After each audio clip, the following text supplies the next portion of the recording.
আসসালামু আলাইকুম হাবিবুল্লাহ ভাই, এদিকে আসো এদিকে আসো।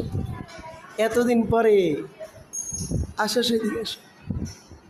বাবা কি খাইছো আজকে? চকলেট খাইছো? ভাত খাইছো না কেন? সকালে অবশ্য এত দেরি করছো কেন? সকালে দুইটা একটা একবার অটো এবার সিনজি তো ফুফুর বাসায় ও মা, আমি অটো তুলছি একবার অটো তুলছো, আবার সিএনজি তুলছো, আবার অটোতে উঠছো, বাসায় তুলছি এরপর বাসায় গেছো। এতদিন দেরি করছো কে? ওর বোটার সাথে গোটা ছিল কোথায়? পায়ে? কোন জায়গায় দেখি তো? এই যে এগুলা এগুলা অসুস্থ ছিলা তো বাবু, তোমার কি করা দরকার এখন বলো তো? শাস্তি হওয়া দরকার নেই বাবু?